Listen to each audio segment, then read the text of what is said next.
cuffs are off, man. Get right. Too many left in these leagues, but I ain't gonna leave. I'ma get right. Get right. Down to the bottom and scratch it for all the. Hey everybody, Adam Rank here. What's up, everybody? It's Marcus Grant. This is AJ Dillon of the Green Bay Packers. I got to give a shout out to y'all at Get Right Fantasy. If you are not subscribed, what are you waiting for? You want to lose your league? Our league. Check out the Get Right Fantasy Network. You got to get right with the Get Right Fantasy Network. And best of luck with your podcast. Appreciate the support. And you're tuned in to watch my boys at Get Right Fantasy Network. Get you right. Enjoy the show. But I tune in every Friday. Strategies provided, I will lock in every way. So go and roll your sleeves up. Yeah, go roll your sleeves up. And I'm getting down, cause I roll my sleeves up. And I'm getting right, cause I roll my sleeves up. Just rolling the sleeves up a little bit. Gentlemen, what up? What up? What up, world, man? We are back. It is Friday, July 19th. 48 more days until we have week one kickoff. We're here for Friday Night Mocks. I'm with Classic Mike, the one and only. Classic, how are you? Hey, man. Can't argue. Just finished my Scott Fishbowl draft. Let's go. Excited. Finally done with it. Took a minute, but I'm happy that it's all over and that I have my team. I'm ready.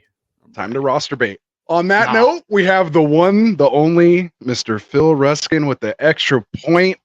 How you doing, my guy? Welcome to Friday Night Mocks, man. How you doing? What up, boys? Good, man. Another Friday night.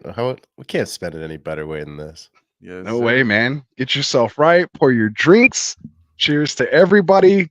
Classic. I don't even care what the show sheet says. Let's just bring up the mock. I am ready to get this draft going, man. We'll get into all the other stuff later, but we are doing another redraft mock here tonight. I think we're doing what? One quarterback? What are we even doing? One quarterback, 3 wide receiver, 1 flex, and half PPR. Half PPR. So remember that, gentlemen, half PPR. So I'm interested to see this format with that half PPR, but still 3 wide receiver. You know, it really kind of gives you some flexibility to go there. So I'm excited to see how things like that will pop off. But go ahead, Classic. Take it away. I'm done hearing myself talk now. You tell the people about what we got going on here. So we got our mock draft tournament. It's starting soon. Qualifying, mocks starting on July 29th, ending with the live stream finale on Friday, August 30th. $50 cash prize and a title of the mock draft champion. Don't we have a champion in the mock tonight? Exactly. We have our good friend right here, Rafi Bomb. What's up, Rafi? Former champ. That is correct. So be sure you guys hit that subscribe button. Join join the sleeper thread that we have in our sleeper channel as well. That link is below. And stay tuned for the mock lobbies to open. We're going to have lobbies open daily. So make sure you guys are ready to go. Absolutely, man. It's like my favorite time of the year when we do the mock draft tournament, because I feel after we come out of that, after how many mocks that we're looking at, we have such great people in here mocking with us, guys who are, on other channels, and I know it's on me, and I'm taking Brees Hall here, no question. And so by the time that's done, I love starting to ask, answer people's questions when we get into week one, or they're telling us about their roster, and you can just basically nail what draft pick they had just based on the guys that they have, because you're so ingrained with ADP at that point. So what do you think about that, Phil? You feel the same way? Yeah, I mean, I've been doing so many best ball drafts. Like there's certain times now where I'm just like, all right, I'm at the end. All right, cool. I can get a pretty solid Chiefs stack out of it. Oh, I'm at the beginning. Cool. I can probably get some correlation with the Niners, and maybe if I want to go early, get Lamar stacked up with Andrews, right? So yeah, you starts to be when you close your eyes, you can still see the board, Yes. You're like, I don't know if that's I think that might be where that's a line of not being healthy anymore. You're already 100 plus best balls in, aren't you?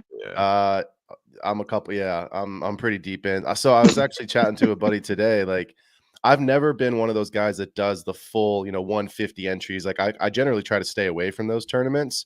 Yeah. Okay. And there's a cool site out there, Drafters, not a sponsor. If you want to be a sponsor, awesome. I know we got some other stuff going on, obviously, but I've played on there and I had some money left over from last year and I totally forgot about it. Yeah. So I was like, oh, all right. So I'll just jump in and covered half of those, entries already. So I was like, it's kind of like a promo code. So There you go. but There it's you been go. it's been a grind, man. 150 entries, 12 team is Oh, yeah. it's no joke. It's a couple Mhm. hours every night after work, and I got some squads though, so we'll see what happens, man. See if Good I can luck, get into man. get into those playoffs. That's what we're trying to do, man. Obviously, I got our boys here at Underdog Fantasy. We got into one of those last week, the fast puppy over there, and I didn't feel great. We drafted at the 12 spot, of course, because we did a live draft, but worse things could have happened. Oh, of course. Oh, what are we doing here? Where do we want to go? Half I don't PPR. know, So man. it's interesting Wide you talk about receiver. that, Rasta, like the 12 spot. We Yeah. see Brocal taking 2 running backs here off the board. It's actually not the worst spot to draft from, I'll be honest. I think the 12, like turns obviously at the edges of the board is always where you want to be, but I actually think the back half of the draft has some really interesting ways to build. So I'm curious like 9 through 12, like what that quarter of the board looks like tonight as if we kind of shift into redraft mode. Yeah. And that's where you're going to see some changes. Yeah. Thank you for taking London away from me for it to make it a lot easier on me. You're going to go with that Bijan London stack. We all know you're targeting Atlanta this year, big time. Well, I already, honestly, for Scott Fishbowl, I have Bijan and Drake London. So for me, I'm probably not going to go down that route. But unfortunately, Vince just screwed up my my next plan. So I have to pivot and find a different route. So that should be I was thinking Adams there, and so this is where, again, we're talking about making that change in a redraft season, and this is perfect. Again, considering we're coming off best ball and things like that, and obviously with Phil Hill over here at the Extra Point doing a lot of dynasty work here for the channel at Get Right Fantasy. Make sure you guys go drop him a sub. The link's down in the description. So he's always hitting it. Had a great trade show last weekend, of course, or just yesterday, not last weekend, just last night. It was a great show, man. Thank you. So with that said, making that adjustment coming from dynasty, into kind of like best ball and then redraft, you have to really kind of let some of those things go and really be able to let your mind really adjust to those settings. And the fact that if you're drafting for redraft versus dynasty and all these things, because of once you start getting really down this rabbit hole, fantasy football, being able to change and be water on the fly is what you need to be able to do. And so Devontae Adams is one of the toughest pieces, because obviously getting into a lot of dynasty, he's pretty much someone you're kind of staying away from in startups. Like that's what we're covering all the beginning of the offseason. Yep. And now you're looking at a guy who just came off 180 targets. Yeah. He's only second to CeeDee Lamb, I think it was. Yep. How do you not you're getting this guy in mid-second round? How do you pass on that? Even in a bad situation, we're still drafting Jefferson 8 picks ahead of him, and we don't know who is Sam Darnold throwing him the ball. So O'Connell and Gardner Minshew can't be that bad, right? Mm-hmm. So I can see eventually Devontae Adams actually kind of making it closer to that 1-2 turn. What do you guys think about that? I think he's going exactly where he's supposed to go. I don't see him. I mean, you're talking about getting him closer to the end of the first. Yeah, maybe 4 or 5. I think he can easily creep up 3 or 4 picks, maybe, compared to where he went right now.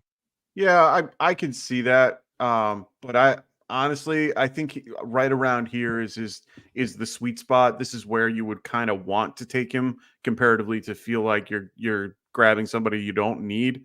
For having him as the wide receiver 2 for his team, I mean, it's just smart. That makes sense. So and especially for 3 wide receiver leagues, I don't blame him for going that particular route. I'm upset because I wanted it, but at the end of the day, it is what it is. I can't really do much about it. So, I mean, in this case, he landed where he is. I don't see him going too much farther up. I think he's right around that. And it's all the things that you said before. Aiden O'Connell, or Gardner Minshew. I understand he'll get volume, but is it going to be quality volume? And that I think is the biggest question in my mind. you can pepper him 100 times. You can pepper him 100 times, but how many of those 180 times? No. I'm rounding to make it easier to understand. If you can pepper him 100 times, but how many do you think he's actually, are going to be catchable balls that he will actually be solid with? I mean, what, 75 maybe if he's throwing 100? I mean, I look at it as number one, the second half of the year. I'm pulling some stats real quick, but the second half of the year is when he was with Aiden O'Connell, and he was not arguably he was. I mean, mathematically, just way much more productive. So, I actually, Rasta, to your thing about him getting to the 1-2 turn, I don't think he gets to the 1-2 turn just because of the ceiling, or the at least perceived ceiling in front of him. But I do think that maybe makes him a value here in the middle of the second. And the other piece I would say is, like, I hear what you're saying, and like Mike, we've talked about this 300. Oh, excuse me, that's a different stat. Apologies, that's the Bill stat. But the target percentage is obviously going to go to Adams. My point is if you look at the season-long outcomes, range of outcomes, I see a path where he could finish ahead of Drake London. I see a path where he could finish ahead of Garrett Wilson. So at the end of the year, it may shake out that he probably, as we reprice it, or maybe at the end of the week 4 as we reprice it, maybe he should have been at that 1-2 turn, maybe not. The first couple of weeks will tell us, but I think that's the one thing to consider. Again, is we've been in dynasty mode, we've been in best ball mode. It's ceiling performances for one season. I mean, that's really what we're after in a redraft league, is who's going to give me ultimately the most consistency and who's going to give me the highest scoring points. So yeah, it's really interesting to see it will be interesting to see what's going on with Adams the first couple of weeks of the season, if there's some answers to the quarterback question. Oh, for sure. Now, this is the tough spot for me right here. So I feel like I have so many options, pretty much kind of going to go wide receiver, but it's a weird spot. For some reason, George Pickens is kind of screaming out to me here as a wide receiver 3. I think you have some good upside there over someone like T. Higgins. But I honestly don't know how I can really pass up Tank Dell if we want to talk about upside here. So I think I'm going to go with him over Zay Flowers and Diggs here. Yeah, fair. I was a little disappointed because that's who I was looking for. But I'm not I had 2 guys picked out, and one of them was Dell, and the other one I'm waiting on. But and then I got Vince. Yeah, Vince just said, "Oops, wrong one." Oh, you're good. So let's go. I wanted to go back to one of the questions we had here. Oh, go ahead. We had John Nickel here. He goes, maybe it's just me, or does round 2 suck this year? All of them seem to be in the same tier for me. How do no you guys lies told? I'll just jump in there and say no lies told on that one. Go ahead, Phil. No, I was just going to say I agree. I think to me what I'm evaluating in round 2, because it is a lot of the same, there's a tier break. And so this is the question of, okay, what is my build going to look like? Do I want to pivot? We see Josh Allen coming off the board here. There it is. Classic. Taken, right? That's the other one I was thinking. Yeah. So do I want to pivot and start to get into maybe the overall Josh Allen, right? Some of these guys, it could be the overall Anthony Richardson, could be the overall QB1, Jalen Hurts. Oh, I saw how you slipped that in there. You had to, right? Go Gators. But also, or do I want to have a build of, look, it's a 3 wide receiver league. Right. Yeah. So am I just going to load up on receivers, and then I'll kind of take maybe that second tier quarterback? And if I've got Jamar Chase, maybe I want to get an opportunity to get a later round, Joe Burrow to go with him. Right. So get that correlation with the ceiling receiver. So yeah, there's just a lot of different ways you can go. But John, I think you're spot on with the you're splitting hairs to kind of differentiate some of these receivers in here. Yeah, it feels like just a wide open tier right there. When you come into the second round, it just literally is like, who do you prefer? Because everyone has question marks, but everyone also has a case for upside. So it's just kind of like, which path do you want to take? Yeah, do you want to go down this, sunny path this way? Or do you want this place that's, a little cold with snow? Or do you want to go down, this mountain that's just all completely uphill? What do you want to do here? It's like pick your own adventure book in the second round. But it really sets up what you're going to do later. So my biggest thing is I like walking away. Depending on where I'm at in the first and second round, I feel like I have to go wide receiver, running back, regardless if it's 2 wide receiver, 3 wide receiver. I feel like I want to at least lock in those 2 positions in the first 2 rounds, and then kind of build off of that. And like we talked about, because we've already done so many of these mocks, you kind of know where, that ADP and the players that are going to be available to you at that point, who you're willing to reach on, who you're willing to pass on. So then you can really start, seeing what your team's going to build out like. But every draft's different. I mean, then that's the biggest thing is when it comes down to it, it's those 11 people that you're drafting with at that time. And we've seen crazy things happen. I mean, we've been in enough leagues to, you could best ball yourself to death and then get in the league and Mahomes goes 103 and you're home. I mean, so that can happen. That's actually a question I've been saving now that we're late enough in the rounds and the players I want to talk about are off the board. I didn't want to influence the draft by anybody. Anyone else see it or no? Wow, Shimi, AR, QB2. AR going quick. Yeah. He heard you. He did. So, but I wanted to talk about, because we've been in so much best ball mode, right? And I've been obviously doing so much dynasty, but when you get into a season long format, I'm curious what your take is, not necessarily who you think will be the highest of these receivers, but how do you deal with the volatility of Houston? How do you deal with, like not knowing who it's going to be each week? Like to me, that's an evaluator. How do you know who it's going to be in Chicago, right? Like there's different wide receiver rooms that on paper, they may be the better players and they may be the hot names, but yeah, how do you guys take that when you've got a team, like Houston's the perfect example because there's 3 receivers, a running back, and a tight end. So the receivers, obviously, because we see, look, Collins coming off the board in the second, Tank in the fourth. But how do you guys look at that in a redraft? Cody says you just pick one to pray. Yeah, Classic. What do you think? What do you think? So, I mean, it's not wrong. You pick and pray, basically. But I think it's just what you can evaluate through what the OC has done in the past, trying to find the trend, trying to find that one thing that kind of takes that one guy and makes them better than the other, if that makes sense. Like we're getting to one of the guys that I'm looking to pick, so I don't want to get to, say his name out loud. But there is offenses out there. Oh, good. He just went off the board. Thanks, Rafi, for fucking me. So basically, like Chris Godwin, we just heard, like their OC likes to focus a little bit more on the slot receiver, and they're going to be moving Chris Godwin to the slot. If you start seeing those types of trends, or you understand their offense from years ago and see how everything moves.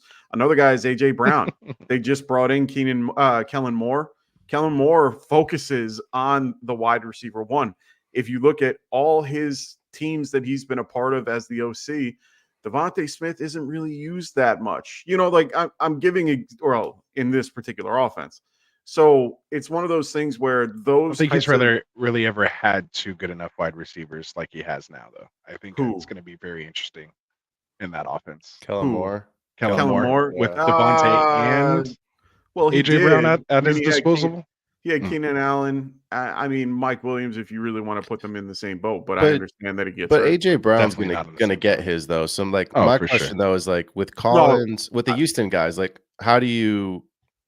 I mean, I get it. Like it is. It's kind of Collins is my guy. Okay.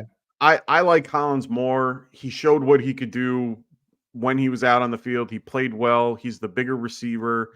He was his air yardage and so many other things just put into all wrapped into one. He did very well against everybody. I feel a little bit stronger about it. Dell, I don't mind at all. I thought he did very well, but he had a lot of boom bust type games that made you killing me. Oh. That made it very difficult for me to actually say Tank Dell's my guy. Now, I love Diggs too, but he's a little long in the tooth, and I think he can help out on certain plays to kind of mix things up a little bit. But I don't see him being the full target share guy. I think it's going to lean a little bit more on Nico to be that particular receiver. So yeah, it's hard. You know what I mean? Like it's it definitely is. When I'm looking at the board here, right, and I'm not drafting tonight, so this is kind of fun for me because I'm constantly scanning the board and starting to look at This is a weird spot right here.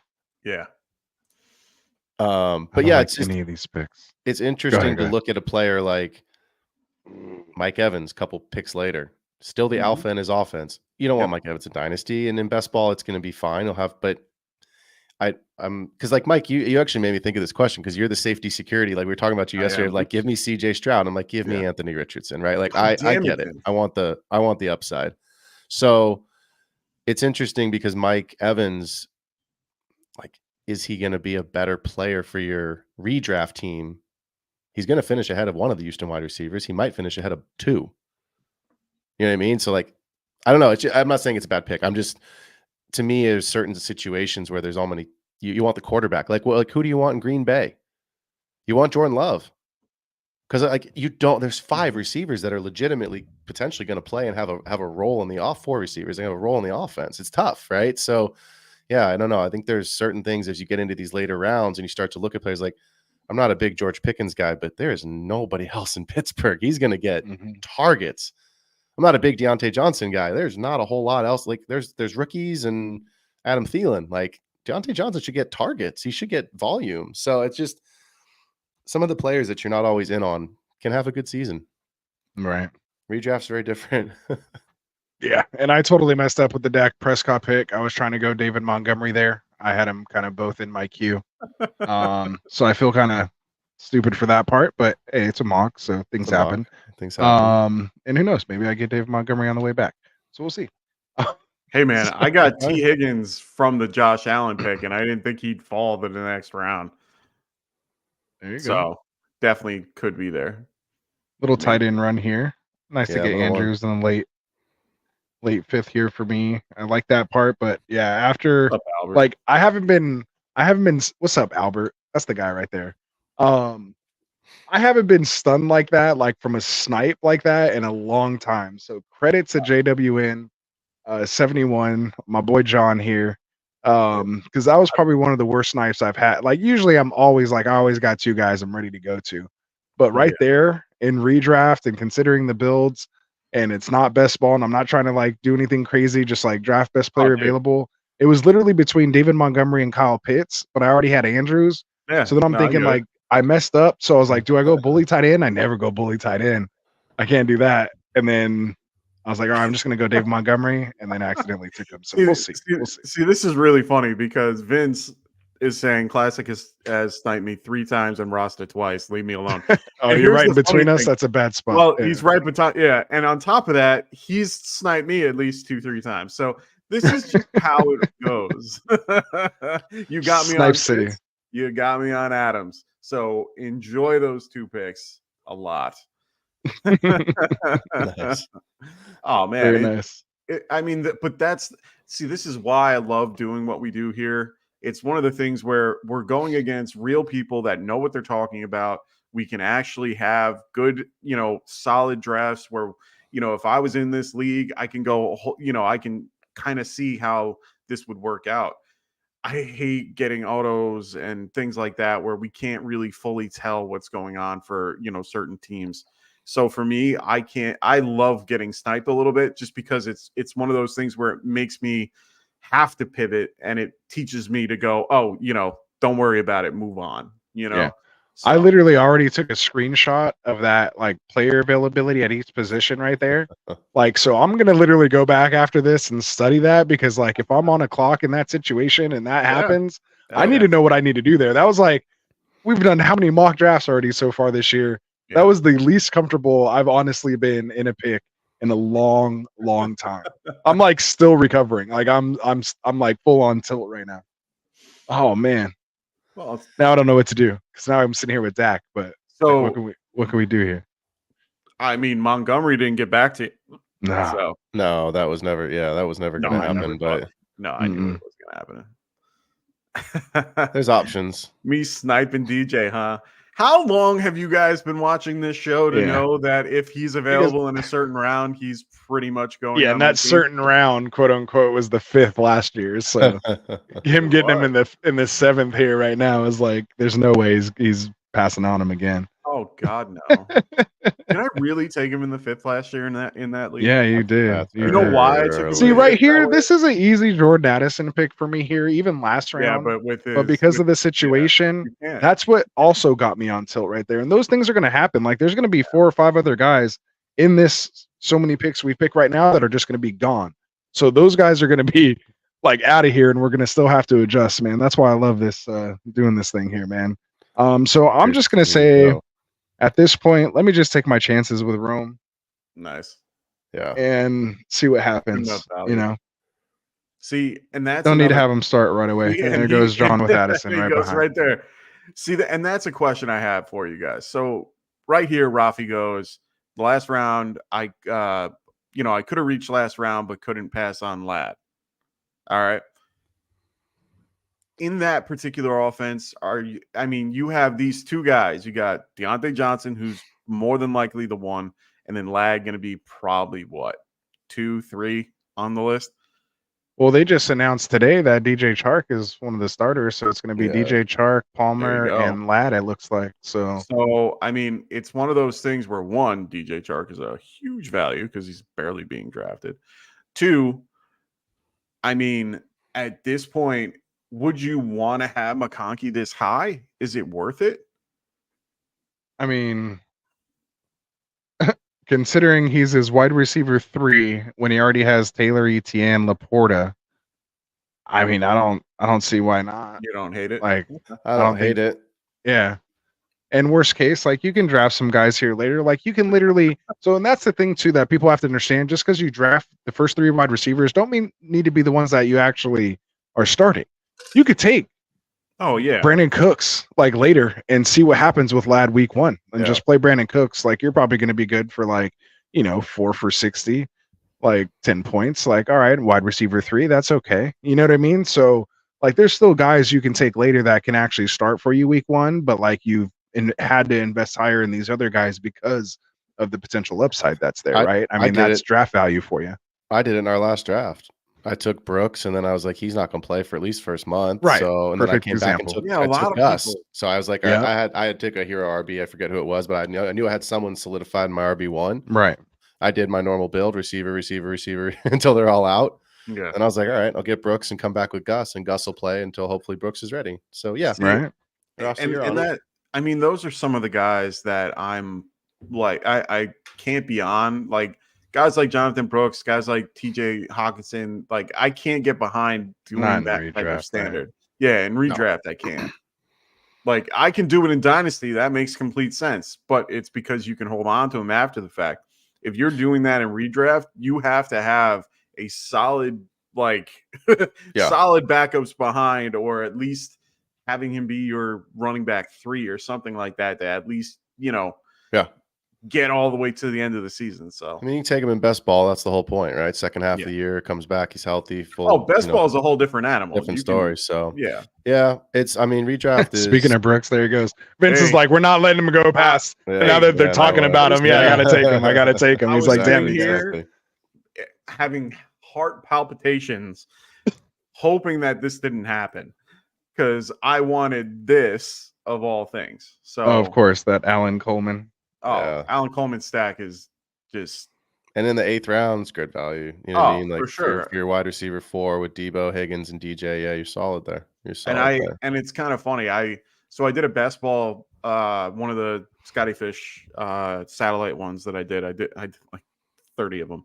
And basically one of the ones I did recently, I ended up getting the Allen Kincaid Coleman stack. And I'm just like, holy crap, how did that happen? That's a nice stack to have. Right? I'm excited. So Ethan goes, I'm fairly certain Palmer is going to be playing the X receiver, assuming Ladd will play more slot. Yeah, I agree with that too. I think Palmer is going to be the lead guy for the Chargers, and they're going to have Chark out there too. Don't forget about Hayden Hurst. He's also there. Late. Yeah. He can be involved. Do we just have an auto? No. Yeah. What? Janky. Oh, Janky. No. Come back, my guy. Maybe lost his internet or something. Yeah, that happens. Oh, even Rafi give him the benefit of the doubt. Get him back. No one likes it. And you got it. I just talked all about it. That's all right. This normally doesn't happen. Occasionally. But while we're doing that, speaking of Ethan, our boy here, who also said he's a Chargers fan, and forgot he had signed DJ Chark. So that's why we're here with you guys. Okay. But I just wanted to shout out, man, his article that we just dropped on Get Right Fantasy or GetRightFF.com. slash articles, you don't have a clue when to draft a quarterback. So go check out his article. Talks about, waiting to those later quarterbacks. So make sure you guys go check it out. And it's really good stuff, man. Good research, good numbers. Has some graphs and charts in there with a ton of stats that back up what he's saying. So it's really good stuff. I just want to give him a shout out and appreciate him sending that article to us to put it on the site. So so make sure you guys go check it out. So go ahead. Where are we at? Had to give my boy a little shout out there. Okay. Oh, all right. Jenky's back. Jenky's back. Jenky came back. Man after my own heart. Data and metrics. Need to sync up. Hell yeah. Okay, so you're just checking it out right now, huh? See, Ethan, this is how it works. I'm also a writer. We need to sync up, my guy. Yeah. So I'm skimming through. All right. Well, hey, this dude not has some great conversations. Actually, he's the commissioner of that redraft auction league that I'm trying to talk you to into joining. So if you want to come in there with them, wait, hold on, pause. Let us know. You didn't tell me it was auction. Yeah. It's yes, auction. that's why I was surprised you passed it up. I'm in. Or tentatively. You kind of said, whatever. So yeah, there you go. So that's our boy. I maybe forgot that minor detail, which is okay. Yeah, I was like auction. I was like for sure Phil's in, and then he was like, I'll think about it. I'm getting close to the limit. We all got to draw the line somewhere. Yeah. But yeah, man. So make sure you guys hit him up, dude. Some of the great conversations that he and I have in DM. Just great stuff, man. He's always talking football, knows his shit. Love getting in mocks with him and doing a bunch of stuff. So yeah. So Vince says, someone said auction, sign me up. Hey, Ethan, there you go. Shoot Vince an invite, man. Let's get him in the league. Let's go. So I'm excited, man. So there we go. Drop your sleeper handle, Vince, in the chat if you don't mind. If not, just obviously Ethan dropped his, send him a DM and he'll get you in. So we're looking for 5 more. That's just, and don't forget, you can change it to just the one. Just the one. I got you. I'm going to clean it up right now. I did the same thing earlier too when I dropped that in there, so I had to do it. We're growing now, man. These are growing pains that we're going through. We got it. It's the same thing. I saw it the other day. I was like, we got to change that. Oh yeah, it's just Vince. I always forget to do it. Like right in the beginning. Yeah. After the first one you let off, then it's like, okay, let me fix that. So Ethan, he's at the 107 here. It's just Vince Mastapone in there. So go ahead and shoot it over to him to get in that redraft league. So anybody else, man, if you guys are interested, there's a little buy and we'll get you all the little details there. So if you're interested, hit up Ethan or myself, and we'll see if we can get you in. I think we have 5 more spots. So Classic's thinking about it. He wanted to do a dynasty. He wants to get in dynasty. So we'll see. Yeah. Unfortunately, I had to jump out of a toxic startup dynasty league, unfortunately. So. Ooh. Oh, okay. So Janky said that's just saw that. So I guess he only has a couple seconds. Hopefully he can. I know that it's different on the show where it says time up, but honestly, they need to change this. That's the one thing that they need to change their website because it says time's up, but it's really not. Like he has another 5 seconds, but yeah. Fill that queue, man. Just make sure you guys fill your queue. That's the best thing you can do.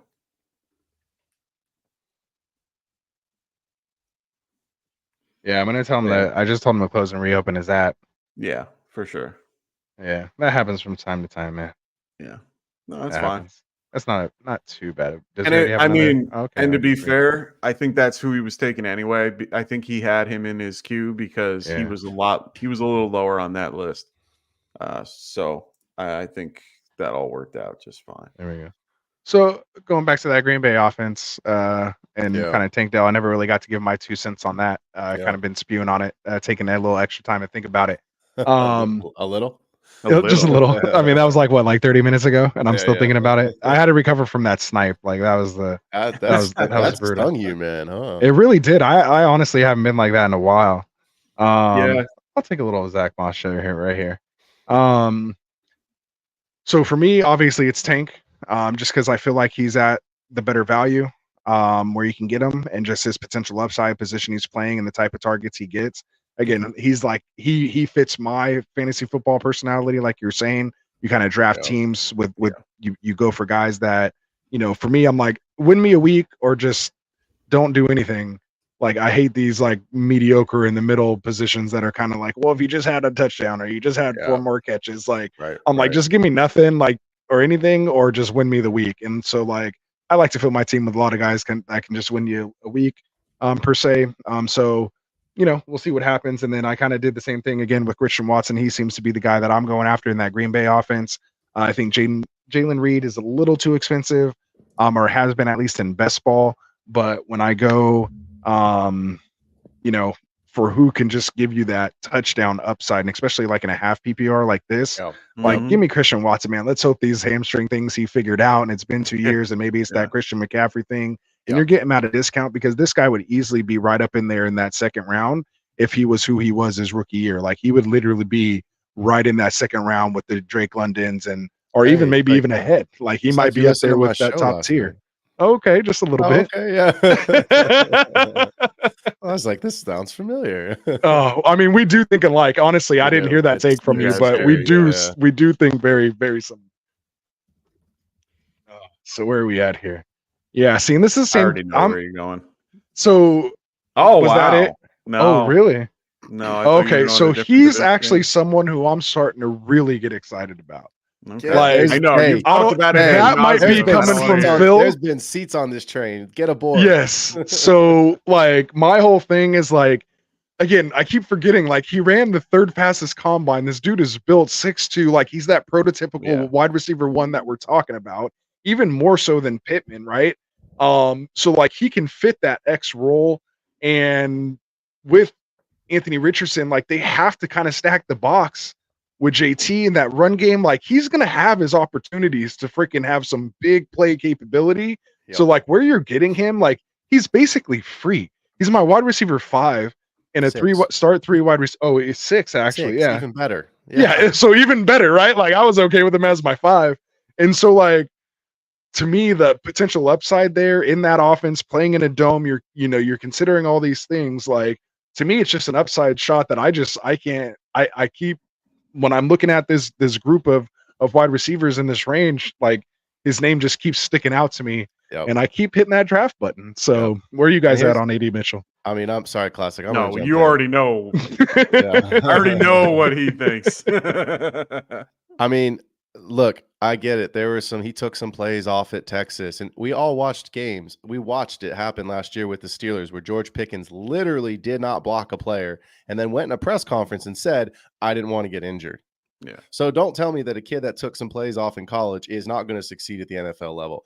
Does he have stuff to work on? Of course. Is he a rookie? Yes. There are holes in the profile. Right. Maybe don't take as many shares in Dynasty if you're scared of it, right? Don't invest do what you need to do to hedge your bets. But in a best ball league, give me all the shares I can get, right? In a redraft league, is your wide receiver 6?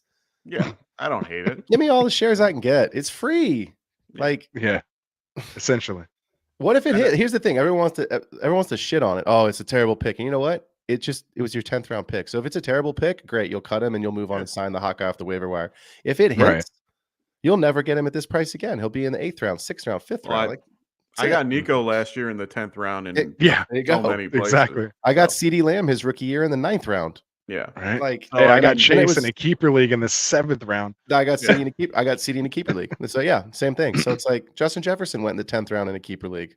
It can happen. It can happen. Yeah, for sure. I mean, I see the road that it could take. I mean, he's definitely not going to be in that X spot. I mean, that's Pittman until further notice. Of course. Could he slide to the outside? Of course. But I think they're going to try to use him a little more inside, have Alec Pierce on the outside, and have him play more slot. That's what I see him being, but he'll be either 2 or 3 in that. So where's Downs? Do you think he plays Downs off the field then? Because to me, I have it Pittman, Mitchell, Downs. That's how I have it. Interesting. So I have Pierce on the bench. Yeah, I have Pierce on the outside. I have Pittman at the X and Downs in the slot.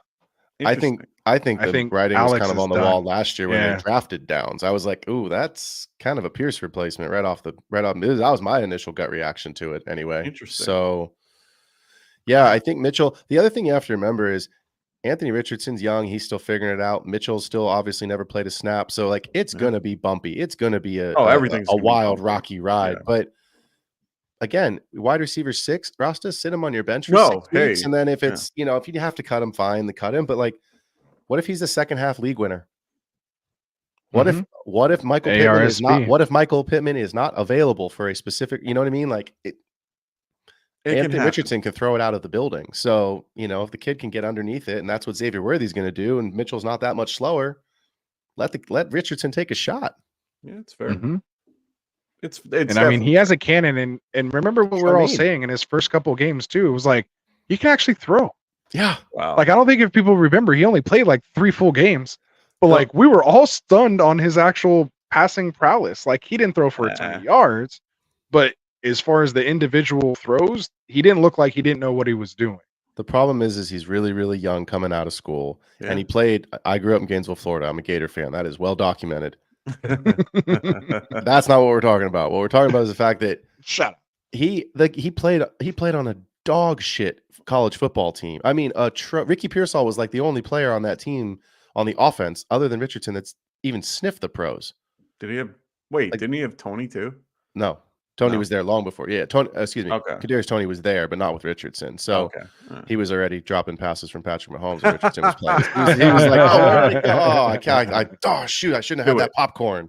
Hey, see, hey, you said Sticky Ricky and Shia LaBeouf over there grabbed him real quick. No doubt. Yeah, Rasta, you and I haven't had a chance to even talk about that, man. It's Ayuk. So I think the Niners have Ayuk by the balls. They kind of do. Like he can't go anywhere, and they don't have to trade him, and they can tag him, and he's still got a year before they even have to tag him. That's the thing is like people don't understand. Like he literally can still be tagged after this. You better stop pissing people off because they may just decide not to throw you the ball. I don't know. It's what do you think, man? Remember, Shandy already put Ayuk in the doghouse. I remember. I remember. We remember for sure. It wasn't that long ago. Yeah. It wasn't this past season. It was year before last. So it's not like he's been that far removed. Yeah, man. It's funny, like watching receiver, because you get the George and the Debo side of it, and then you're just like, is BA just grumpy all the time? Like, is he just a grumpy dude? You know what I mean? Like, if he's not getting the ball, is he just like not a good teammate, not fun to be around? I don't know. Remember the path that it got him there. Like he wasn't even really recruited out of college. Like he wasn't going anywhere close. And he went to, where'd he go? He went to Florida State or Arizona State. There we go. And I mean, that's the only, and when he was playing with Jaden Daniels, that's the only time he even was relevant. So, that's when he says he wants to go. I mean, understood. But that's kind of where I'm going with it is at this point, I mean, there's not much you can really do. He's going to have to stay. They're going to have to, they're going to try to give him a contract. I mean, they did the same thing with Debo. They did the same thing with Robbie Gould. And the Niners end up paying their guys. Yeah, they'll pay them. And it's just going to take a minute. And even if he gets the average next year with franchise tag, it's incredibly high because they just bumped up wide receiver. So at this point, I mean, why wouldn't you just deal with the next 2 years and be like, oh, I'm going to be on a championship team for the next 2 years? Like, I mean, I get the security of the contract. It's number one, it's the safety of the guaranteed money, and number two, it's the ego of what it says about you. And I get that piece of it. I get both sides of it. But I'll say you're talking about alphas of alphas, man. Like that's a mindset that some of us average Joes we're not in that. Like we're just not there. And that's the thing, right? Like the best thing that Brandon Ayuk can do right now is play his ass off and just ball out because it's only going to be. Think about some of the catches he made last year, bro. I'm saying he's not the catch against Detroit, the catch against Green Bay were so. Then if you want your money, and then why did we only target him 6 times in the Super Bowl? Like, what's going on? Kyle Shanahan, man. God, Kyle Shanahan. I mean, we've seen it even before he was there. So, God, yeah. Oh, Kravitz.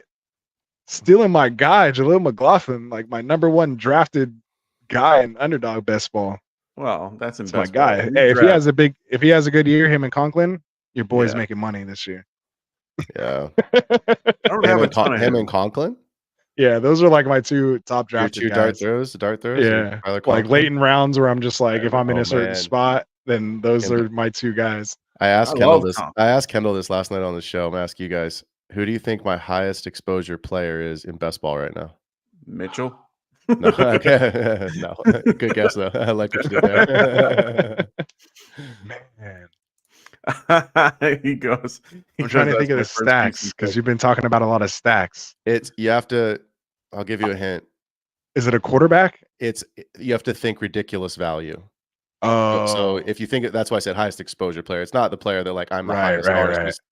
It's your free pick you just got there. Basically, it's just not Mitchell, and it's best ball, not redraft. I well, I know it's mean, not Xavier Worthy. It's not Xavier Worthy. Although I'll be honest, man, I've been rising on him in best ball a lot over this last Okay. couple weeks. A lot, yeah, in best ball. Well, just because of those stacks, like you were saying, Yeah, you can I mean just it's get him. Yeah. yeah. I mean, and if there's any sort of suspension with Rashee Rice, it just helps Worthy Yeah, because just- it's So just is it him a and Kelce. rookie?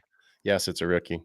And is it a wide receiver? Of course, it's a wide. Come on, Is it Keon Coleman? it's Coleman. Close. Yeah, I was going to say close. Coleman. It's not actually. I actually don't have as Lad much of him as I thought. No, because he would be No. even more No, expensive. no. Dunze? No. Go the other way.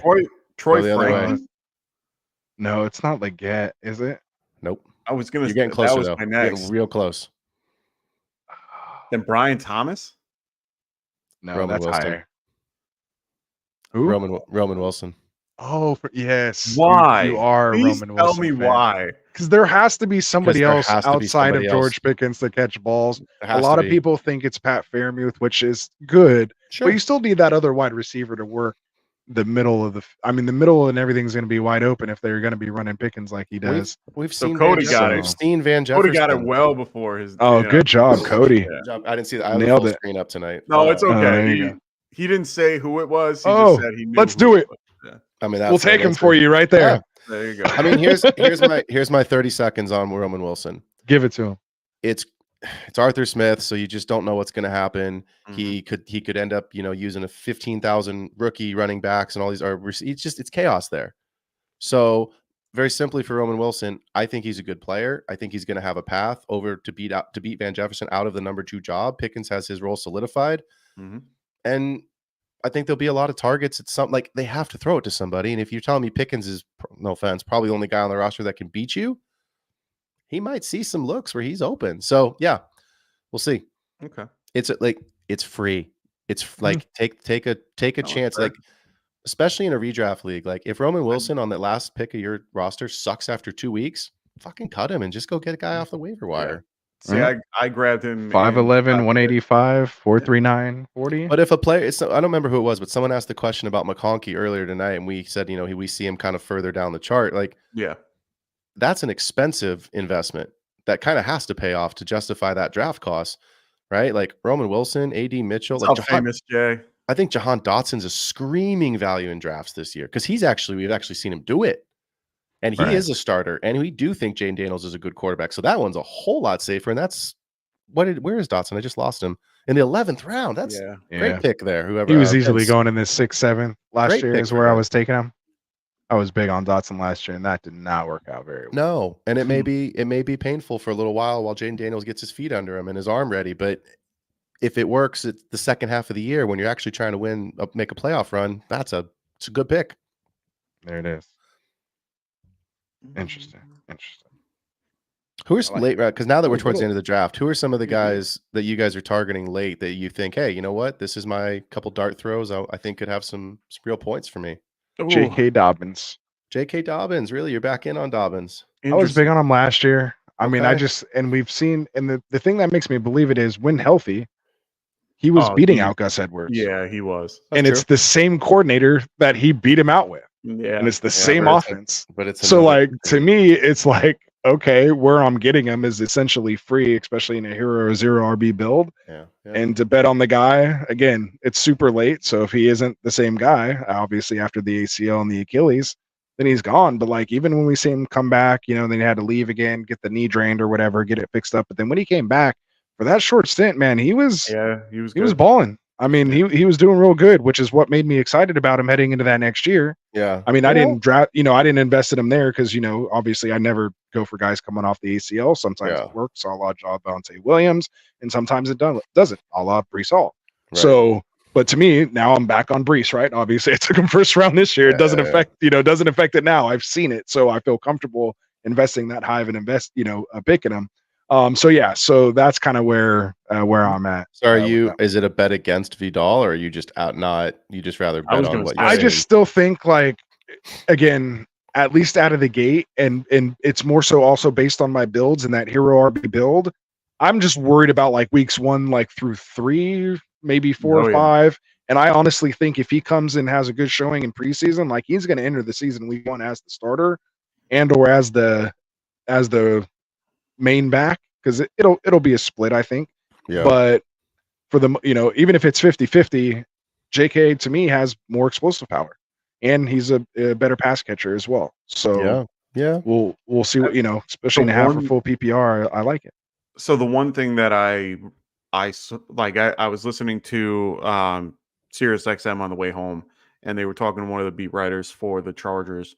And the one thing that they've noticed in camp, and the one thing that they noticed with this particular backfield as a whole, Gus is definitely the main guy. They've already said it. He's going to be carrying the ball. Sure. He's the guy. Yep. Vidal is the one guy on the team that everyone is excited about, that he keeps on keeps on coming up. And the one thing that keeps on being talked about is the fact that he can pass block. And most guys out of college are, especially running backs, they're not great at pass blocking because they're not asked to. They're usually asked to actually, run out and catch the ball, or, they're not really in on pass blocking. He was actually really good at it in college, and he's actually really good at it now. So for me, I have a strange feeling that he can do very well and probably be that running back too that you can steal at the end of drafts, and he's gonna be involved early. So as much I do like J.K. Dobbins, I have him in a few places, but it's more of a you had him in a few places, so you still have him. Well, yeah. Yeah. But shit like Shimi here, who has him as his running back 1, 2, 3, 4, 17. 5. Yeah, like he's got him right. So that's the whole point. So for someone like that, for that pick, he could turn into somebody that can be somebody very vital to your team. So in that backfield, it's Gus Vidal and then J.K. Dobbins. If I'm going. I'm out on Dobbins, and I'm okay being wrong. It's just one of those like I'll eat the L, Yeah. Mm-hmm. So, and again, to me, I like it too.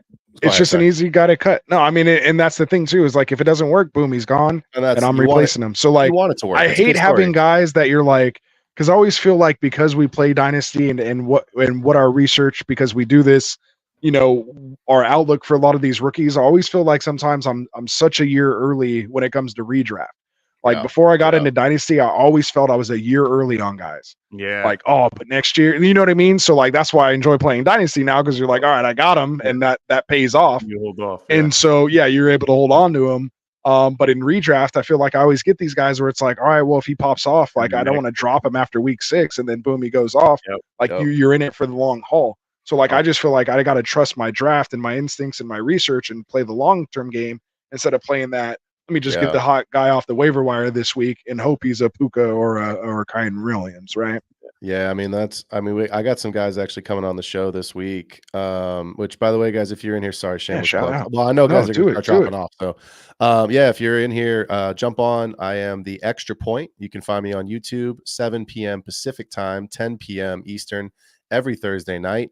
If you're also looking for some audio content on the drive home, like Classic Mike, you can go ahead and follow me, The Extra Point, on Spotify and Patreon. So that's where I'm at. And again, would love to get a subscription. I'm doing custom, everything's Dynasty, but we're doing custom trade plans right now. So if you're in a Dynasty league and you want a league breakdown, or you're looking at, hey, what should we do? We did a whole show last night on trades. We did an hour and 12 minutes just on trades, and they all came from people that we play with in the league. So jump onto YouTube, go ahead and give me a follow and a subscribe there, The Extra Point. There you go. Nice. So we had when we were talking about those late round guys that we were trying to find, we had Vince pop in and he goes, "Oh, there you go." I put a little extra letter in Extra Point, but you guys get it too. The link's good still. The link's good. Yeah. Branding. Gotta work on the branding, brother. Right. My bad. So Vince was asking, or basically saying, Khalil Herbert is a guy that he likes late.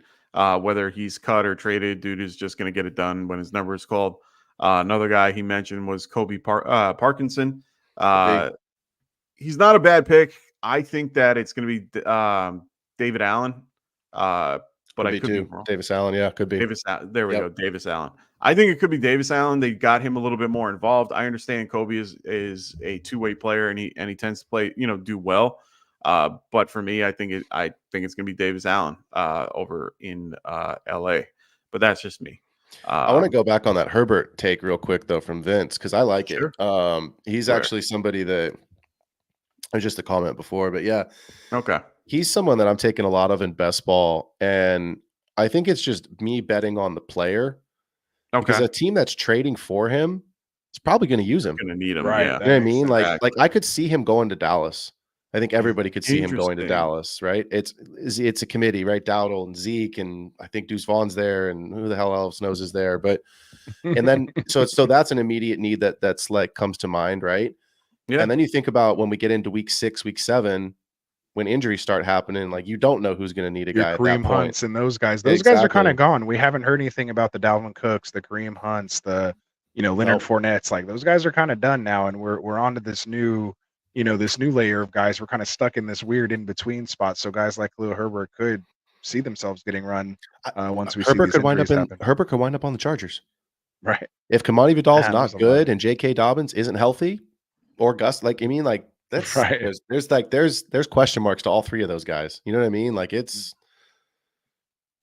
some teams. Do you want Jonathan Taylor goes down and it's Trey Sermon and who that into existence? Please do not speak. That's a name actually that I've been kind of targeting late here in best balls. Little Trey Sermon, just in case. Man, don't. So. If for any reason he's unavailable, that's what we say.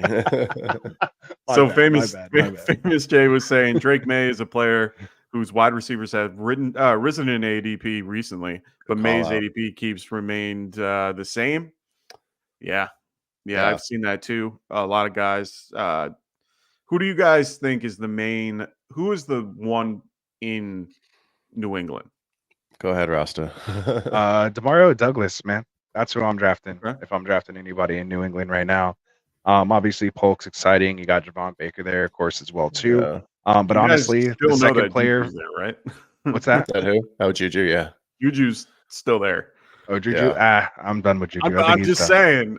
He was there last year and he still didn't do nothing. I think they've drafted these guys for a reason. I'm just saying he's there. No, I know. Good take. But also too, what was I gonna say? That's what it was. So I'm drafting Demario Douglas first, and then the second guy from New England I'm drafting, besides maybe Ramondre, but if we're talking pass catchers, is Hunter Henry. Yeah. Yep.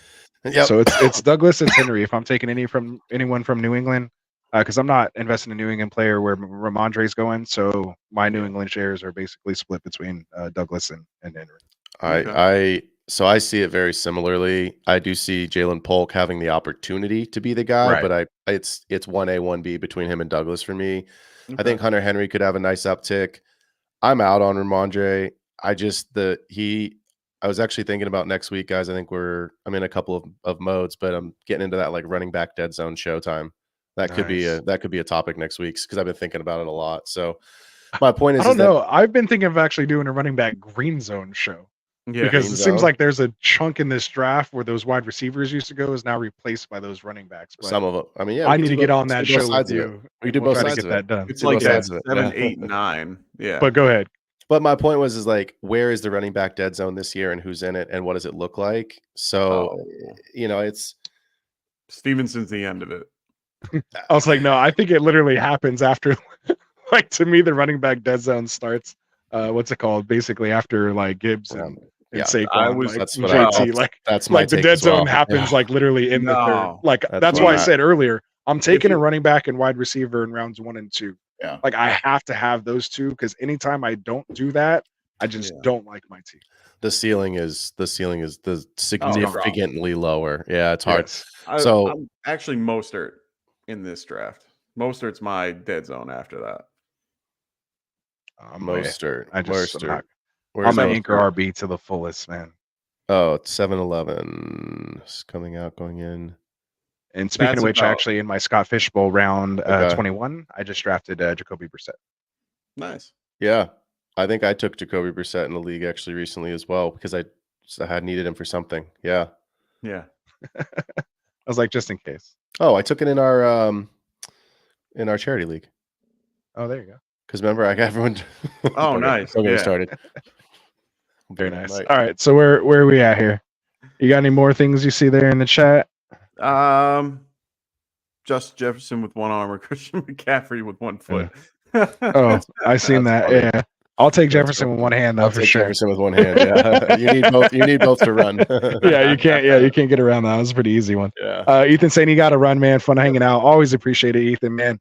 Appreciate you, my guy. And of course, guys we'll for having always be talking, man, for sure. Appreciate you hanging out. We'll be getting out of here soon. So what else we got in here? Anything else you see in there you guys want to get to before we end this thing out? Vince goes, Moss and Mostert exceed their ADP significantly. Ford and Gus and Spears are solid values. Oh, for sure. I love all the names in this Yeah.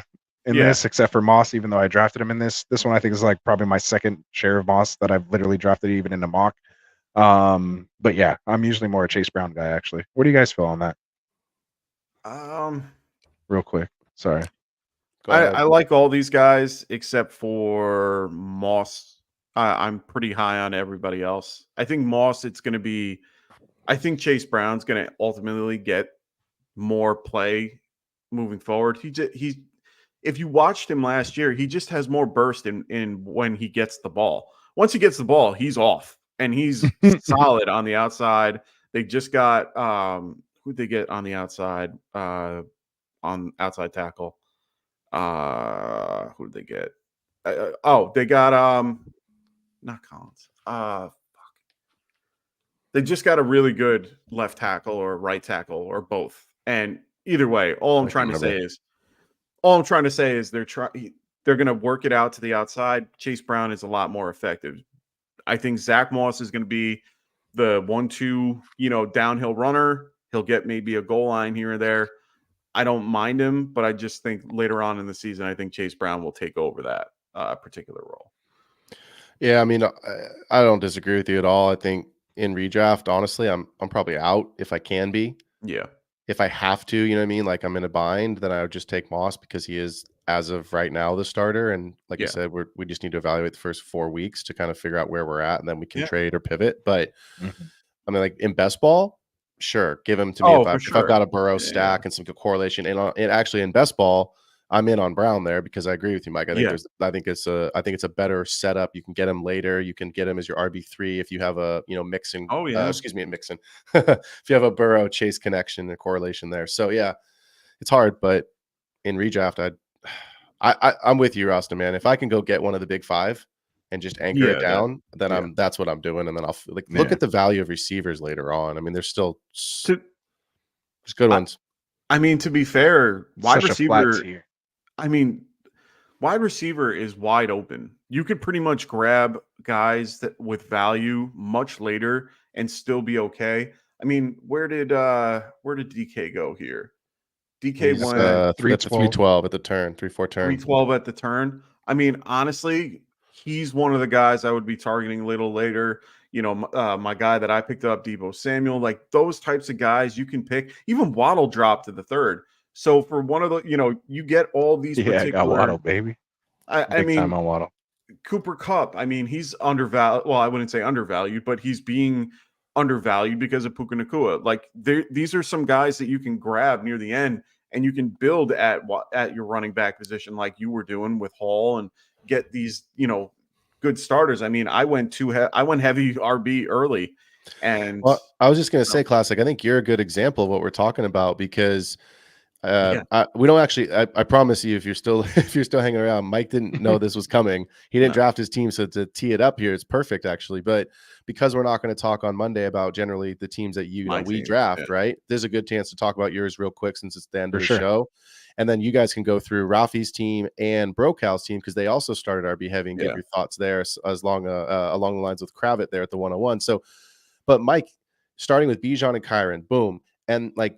Okay, so there's your risk. Oh, I didn't get one of the big receivers, but you come back with Debo T. Higgins, Deontay Johnson, and Keon Coleman to give you a solid 4 for your 3 spots. Josh Allen as a heavy, okay, maybe I'm going to replace some of that top end receiver points with Josh Allen's rushing upside and stack him with Coleman. Yep. So now where you're getting RB3s and 4s, which we don't love, they are who they are, but yeah, it's a good way to build. It can be done, but you have to, like you said earlier, Rasta, you're gonna have a picture in your mind of like who's around me because I don't want to get sniped 6 times again if I'm going for a specific build. Well, and to be fair, I was trying at this point near like the 10th round, I was trying to grab a guy like Brian Robinson, who Vince took him again. But at the same time, I was ready with Jerome Ford. Like I had these 2 guys queued up, and I'm like, hey, I don't care which one falls, I'm grabbing one of them. And then my other question, my other part of it was between Pollard and Spears. Now, I was going to ask you guys, who do you guys like better in that particular, offense? I understand it's not the ideal offense to pick from, but these are 2 solid running backs for this particular team. How do you guys see the split going for this particular group?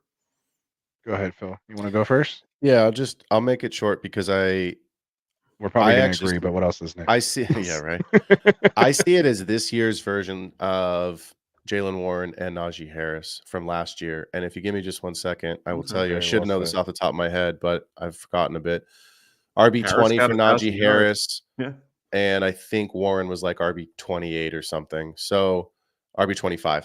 So to finish 5 spots different, to not have that many differences at the end of the year, I think Spears and Pollard both probably are within 15 to 20 fantasy points of each other. I think they're probably within 100 yards of each other, and they're probably within pretty close range of targets and receptions as well as attempts. You know what I mean? Like that's it. It's 50, 51, 49. Okay. Well, and that's unfortunately that's how I keep viewing it as well. Yeah. But it's trying to figure out who might actually have the ability to take over and be the 60-40 guy. And they paid Pollard. I'll go into my answer. Oh, go ahead. But they drafted Spears, and this coach didn't. Well, that was where I was. Callahan's, yeah. That's where I was heading, is that Callahan didn't do it that way. Callahan was probably one of the better offensive lineman coaches. So I'm a little bit, I'm pleased with that aspect of it. So I don't mind grabbing one of these 2 from the backfield. They both are contributors. They can both catch the ball. They can both handle a decent workload. So for me, I don't understand why they went that route, but I'm happy with going with a guy like Pollard, even if it is a round prior to Spears. But I'm in between on these 2, and I've been trying to figure out where to go if I'm in this particular scenario again, Yeah. Where are you at, Rasta? So for me, I'm Spears in this backfield. I just feel like I think they're almost like they're duplicating. It almost feels like a Kyron and Corum kind of type backfield where they have 2 guys that are basically similar, have the same skill set, so that if one of them does fall out, it's not going to be so much of a difference. But what I come back to is the fact that we saw how explosive Spears was and how they used him like last year. Again, I know it's different team and scheme, but like we saw him flash, and he was taking literally probably a first ballot Hall of Famer off the field. Like the Titans have never had a running back that was good enough in that offense with Mike Vrabel to take Derrick Henry off the field, regardless of his pass catching, lack in pass catching. They were down in games. Their offensive line was horrible. And I think it's still going to be the same thing this year. I agree. So to me, I see Spears. He had that 2-minute drill offense last year. He's on the field when they're going no huddle and trying to speed things up. They're not afraid to give him the ball on the ground, and they're not afraid to target him, and especially in the red zone. It seemed like he was constantly getting targets within that, like from the 30 and 20, he was getting looks. Yeah. And I mean, I like that take. I like that take. It makes sense. It's like I see the path. I think the question I still have that I would ask you, right, is like, without an injury, how is he going to get the role? Do you know what I mean? Like that's the ceiling. Ceiling, I mean, he still had the ceiling and the floor are very small. It's a very small gap between the ceiling and the floor. I think it's insanely safe, but you're just basically taking the law of averages, right? Well, I mean, I think we saw basically. They tried to give playing time to Pollard or to Deuce Vaughn last year because Pollard wasn't really doing what they wanted to do. So No, I think there is a agree. chance that he can earn that higher role. Okay. Even Yeah, without but it. And Pollard- again, he had Pollard has 70 done it, targets. though. He had 70 targets last year. I know. Yeah, So but I could Pollard see did him it getting with about that Zeke. same thing again. So again, that's Well- just my feeling on it, and But also that's just how I remember, feel. just remember, Dallas's line, if you had to compare the two, is 30 times better. Sure. Even though they're bottom one tier, they're still way better than what the Titans have currently. On top of that, he did handle his business with Zeke there, and was actually a top, wasn't he top 10? Well, yeah, he was better when Zeke was there, He which was is better why when we Zeke all was thought there. he was going to explode last year. So Yeah. I And then it think just if did anything, not happen. Yep. But Spears can help him in that way too. Even though they're close to the same back, they can still feed off of each other, but not eat too deep into one another to make it where either is affected. So And this is why they basically go back to back in drafts, right? and here. agree. Yeah, and it's Najee and Warren. That's why I said Love it. Like, it, and love Najee it. and Warren are a little further apart, but they're still basically at the top or the bottom of a round. I mean, it's hard because Split backfields, if man. it's What are split you talking backfields for? and you just don't see it. You know, the ceiling's just super low. So like the simple answer, I didn't want to say because this was good content, but like simple answer is I'm not touching it. Right. I mean, Like, yeah, just that's stay away. yeah. Like, just because you Yeah. just don't want to deal with that headache. See, and I agree with you to a point. I just at that we're talking about a running back dead zone, and that's probably why, because there are too many people that are there's too many conversations about who's going to be that particular person. Nick, Jerome Ford, Nick Chubb. Those two guys, it's going to be Ford for the first, at least 4 weeks, because, I can almost guarantee he stays on the pup. So you at least have Jerome Ford for that guy for a short period, and Deontay Foreman, who are, he's being involved. Then you have other guys, other teams with like Eckler and Brian Robinson, who's going to have that. I understand age is a thing and it can, work in someone's favor, but they're both going to be used in one way or another. Trey Benson in Arizona with James Conner, Zach Charbonnet with Ken Walker, Just list off all the other running backs on Shimi's team there. Well, but Yeah, I mean, honestly, that's it, kind of right? where I was going. Is I'm just reading off his list because it makes sense. So this is where the conversation. So this is there's Perfect example. My last thoughts on this just is give me the player that's potentially the highest upside at that point. Yeah. Like I would take Trey Benson here because now it's a question of like, all right, I just know what I've seen and where at what point. There's always sections in each of these drafts where you want to insert the rookies, right? Like where's Marv on this board? Marv's already at the 204. So as we get to the next phase of the draft, okay, but I'd rather get this guy, or is it time for the next phase of rookies? And give me Trey Benson over all those guys because number one, James Conner's gonna miss games. Two, we like the offense there, and he's younger, he's more explosive, and I'm not drafting him to be my RB2. I'm drafting him to be the best handcuff that I can get, right? The best clear path from a backup to playing time that's not David Montgomery. So yeah. And you know what? Sure. The other part for that, just to circle back for the Titans, because I just looked it up because I wanted to be sure.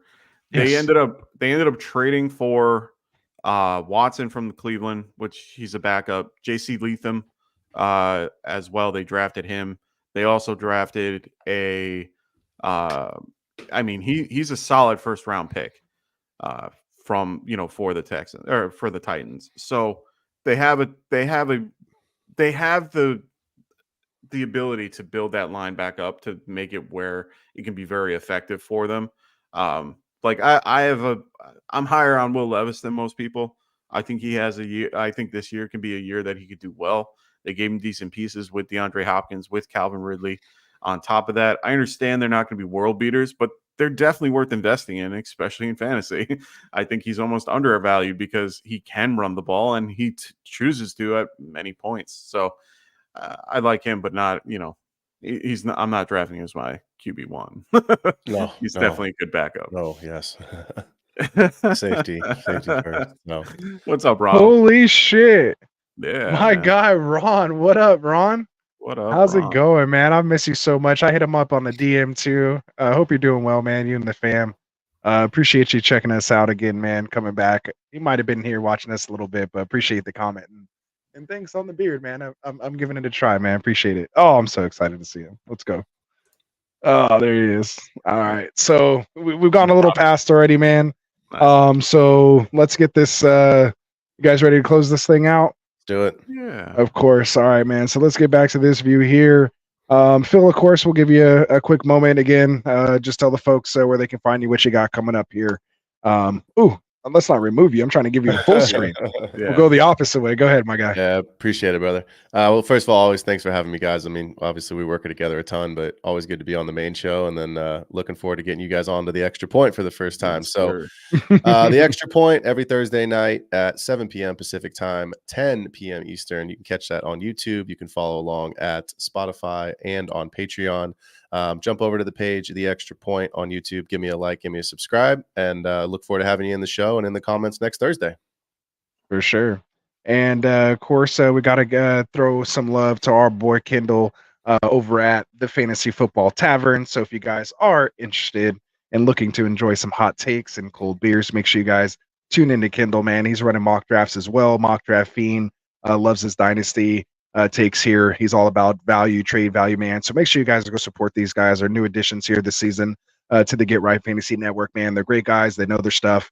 So if you guys want to keep taking down your leagues, man, make sure you guys tune in, get subscribed to all of us and coming out and let's take down some championships this year.